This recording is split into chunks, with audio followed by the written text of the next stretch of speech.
Mon dernier jour de radiothérapie, j'adore ce symbole, c'est le jour où je prends mon ministère aux Outre-mer.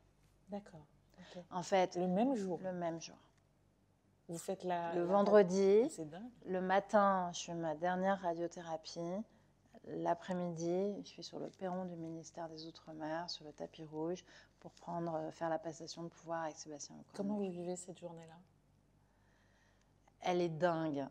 Elle est dingue parce que en fait, la radiothérapie, c'est...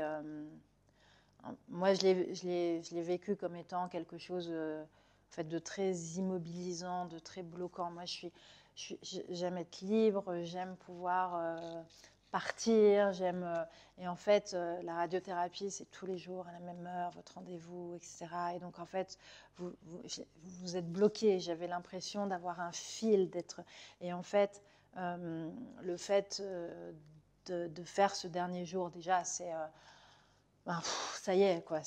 Voilà, j'ai été au bout de ce truc. Et l'après-midi, en fait, on se retrouve dans la lumière, et puis dans l'excitation, d'un nouveau challenge qui commence, qui en plus, les Outre-mer, ça m'emmène à l'autre bout du monde. Donc en fait, c'est l'inverse de ce fil à la patte que j'avais le sentiment d'avoir. Que tout ça se passe dans la même journée, c'est pour moi, ouais, c'est comme une libération. Et en même temps, c'est le signe d'une victoire éblouissante. À chaque moment du cancer, pour moi, il y a eu des scènes comme ça, vraiment à double lecture. C'est-à-dire que, comme personne ne le sait à ce moment-là, pour mon mari, mes enfants qui sont là, en fait, eux... à ce moment-là, célèbre tout autre chose que ma nomination. En dehors de votre famille, donc, vos plus proches collaborateurs, je crois aussi, vous avez donc décidé de garder le silence sur ce cancer. J'imagine que ça n'a quand même pas dû être facile tous les jours, ce secret. Non. En fait, au début, je n'avais pas l'impression de mentir. Je ne disais pas quelque chose, c'est pas pareil. Après... plus le temps a passé, plus j'ai commencé à avoir l'impression de mentir. Et moi, qui suis quelqu'un de très vrai, très sincère, j'étais pas bien avec ça. Le fait, à chaque Octobre Rose, de rencontrer des associations, d'aller visiter des hôpitaux, de parler à des femmes qui étaient atteintes de cancer et tout ça, je me sentais pas bien. Je me disais, mais en fait, voilà, c'était faux, ça n'allait pas. Et là, j'étais en train de mentir. Et donc, c'est aussi pour ça que j'ai vraiment ressenti le besoin d'en parler. Juste sur cet aspect-là, cette étrangeté, vous savez ce que vous êtes en train de vivre et vous êtes face à des gens, je pense à ces journalistes, mais aussi aux personnes qui ont assisté le jour de votre passation, qui ne savent rien. Vous les regardez et il y a deux mondes qui cohabitent, qui n'ont rien à voir les uns avec les autres. Ça doit faire un drôle d'effet quand même. En même temps, ça donne beaucoup de force. Le fait de lutter contre la maladie, c'est un vrai combat. Il faut prendre sur soi. Il y a des jours où c'est dur, il y a des jours où on n'a pas envie d'y aller, on se sent patraque. Et je suis dans un monde où justement on ne peut pas montrer ça, on ne peut pas montrer qu'on est faible, on ne peut pas montrer qu'on est fatigué, on ne peut pas montrer qu'on n'a pas le moral, etc. Et puis comme à ce moment-là, moi je cache le fait que je suis atteinte de cette maladie, ben justement il faut être encore plus fort en fait pour rien laisser transparaître. Et je pense que ça m'a aidée en fait, parce que ça m'a obligée à prendre encore plus sur moi que peut-être je ne l'aurais fait, à ne pas m'écouter. Je ne m'écoute jamais, mais voilà, je pense que ça m'a boostée en fait. Puisque après, je suis partie en campagne électorale, que pour être nommée ministre, c'est un combat aussi. On ne vous nomme pas ministre, ça ne tombe pas du ciel. Et puis mon entourage m'a donné de la force. C'est peut-être aussi pour ça qu'à chaque fois, dans ces moments-là, j'ai voulu qu'il soit là.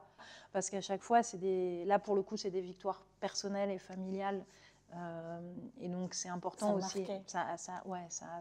Ça nous a tous marqués profondément. Je reviens à ce qu'on disait précédemment. Pendant votre radiothérapie, il y a eu des moments de grande solitude. Mais j'imagine qu'il est encore plus fort si on ne dit rien, en fait. Oui, mais c'est pour ça qu'en fait, il a fallu à un moment que je raccroche ma famille au traitement que je subissais parce que ça devenait trop difficile justement de le faire seul. Ils étaient là, mais ils étaient... En fait, eux, ils considéraient que c'était fini. Après l'opération, en fait, l'opération, ça permet, voilà, l'affaire était close. Je pense que l'entourage a le sentiment, voilà, c'est comme ça, qu'une fois que l'opération est faite, c'est fini, et que la radiothérapie, c'est rien du tout, parce que c'est vrai, c'est pas invasif, ça dure pas longtemps, c'est pas la chimiothérapie, donc on a l'impression que pour l'entourage, c'est voilà, c'est une petite chose comme ça, alors que c'est pas vrai, que c'est lourd, que c'est impactant physiquement, mais c'est impactant moralement aussi. Parce que aussi, dans la salle d'attente, vous voyez aussi d'autres situations. Voilà, tout est lourd. Mais du coup, qu'est-ce que vous avez fait à un moment donné? Alors, à un moment donné, j'ai pleuré, j'ai tapé du poing sur la table et j'ai dit, mais en fait, non, c'est pas fini. Et donc, rendez-vous compte en fait de ce que je vis. Ne faites pas comme si de rien n'était. Je ne veux pas leur jeter la pierre parce que les entourages, c'est pas facile. Et pour la famille, c'est peut-être très protecteur de se dire, voilà, c'est fini, tout va bien, etc. Et donc, et c'est moins angoissant pour eux. Et donc, c'est plus angoissant de se dire, non, en fait, c'est pas guéri, il y a des traitements encore, etc. Ça prolonge le fait que la maladie est à la maison. On en a parlé et ils sont. Donc, mon mari est venu m'accompagner pour plusieurs fois à des radiothérapies. Ma fille aînée est venue pour voir et pour être avec moi aussi. Et j'ai trouvé, à ce moment-là, j'ai retrouvé le réconfort familial dont j'avais besoin à ce moment-là. Voilà, le fait que pour eux c'était fini, ça voulait dire que je me battais toute seule. Et ça va pas, parce qu'il ne faut pas se battre seule, en fait. C'est vraiment quelque chose que j'ai compris aussi. Et c'est aussi pour ça que j'ai révélé ce cancer maintenant que je suis une femme politique plus exposée. C'est qu'en fait, il ne faut vraiment pas être seule face à la maladie. On a besoin d'être entouré, on a besoin de soutien, on a besoin de bienveillance. Vous êtes donc sous tamoxifène, sous hormonothérapie, depuis donc 2 ans, un petit peu plus de 2 ans. Certaines femmes ne le vivent pas très bien. Vous le vivez comment? Alors, j'ai eu physiquement des grosses baisses de morale, des gros coups de fatigue, des coups de bambou, mais horribles, qui s'abattaient sur moi. Beaucoup des effets secondaires, donc fatigue, bouffée de chaleur, prise de poids, saut d'humeur, enfin un peu la totale. Mais maintenant, je le vis plutôt bien parce que en fait, faut toujours penser à l'objectif. Et quand vous voyez que l'objectif, c'est de réduire par 2 le risque de récidive, je vous dis que ça vaut vraiment le coup. Parmi tous ces effets secondaires que vous citez, lesquels sont les plus incommodants quand on est une femme publique, par exemple? Alors, en fait, c'est les coups de fatigue. Parce que j'ai des journées hyper chargées, donc je peux pas me dire, là, je vais faire une sieste d'1 heure, c'est pas possible. Et les énormes bouffées de chaleur, parce qu'en fait, moi, j'ai décidé, quand je monte au perchoir, de toujours avoir une veste. Je considère qu'il faut, voilà, c'est la solennité du lieu et de la fonction qui l'impose. Et quand vous avez des bouffées de chaleur énormes et que vous commencez à suer et tout ça, vous n'avez qu'une envie, c'est de tout balancer. Et maintenant, vous êtes au perchoir, donc il faut avoir de la tenue, et puis toujours, il ne faut pas le montrer, etc. Il faut voilà, rester stoïque. Et je ne sais pas comment vous faites. Non, mais ça aide. Parce qu'elles sont brutales quand même, les bouffées de chaleur sous tamoxifène. Non, mais oui. Mais c'est horrible. Mais en fait, voilà, il faut tenir parce que la fonction l'exige. Et pour moi, la fonction est au-dessus de tout. C'est une fonction qui est hyper exigeante et je me suis battue pour l'exercer. Personne m'a donné hein, la présidence de l'Assemblée nationale. J'ai été j'ai été chercher les voix les unes après les autres. Et donc, je montrais aussi que je mérite cette fonction et que j'en suis digne. C'est aussi le message que je veux envoyer, c'est de dire, mais c'est possible, on a toujours notre place dans la société, on peut toujours être pleinement active et exercer des fonctions publiques, des fonctions très exigeantes. C'est pas facile et je dis pas que tout le monde peut le faire, mais en tout cas que c'est possible.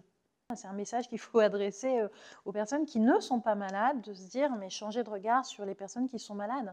Vous n'êtes pas si vulnérable que ça. Et j'ai l'impression que finalement, c'est plutôt une force de pouvoir dire qu'on est vulnérable. Oui, mais je crois que c'est hyper important. Je pense que, en fait, et c'est aussi pour ça, moi, je suis rentrée en politique pour remplacer les politiques professionnelles. Je ne suis pas une femme politique professionnelle. Et en fait, c'est aussi pour ça que j'ai voulu montrer, voilà, je suis juste une femme comme des millions de Français. J'ai des enfants, j'ai une vie, j'ai été malade, je suis vulnérable, mais en même temps, j'essaye d'être forte, de faire face, comme des millions de Françaises. Et c'est ça que je veux montrer. Et dire que c'est de ces femmes-là dont on a besoin en politique. On n'a pas besoin de surhomme ou de superwoman. On n'a pas besoin de gens qui sont à côté. En fait, la vie, c'est pas ça. La vie, c'est ce que j'ai pu vivre. C'est ça notre quotidien. C'est ça le quotidien de millions de personnes. Et en fait, je crois qu'on a plus besoin de gens comme ça en politique, de gens comme vous et moi.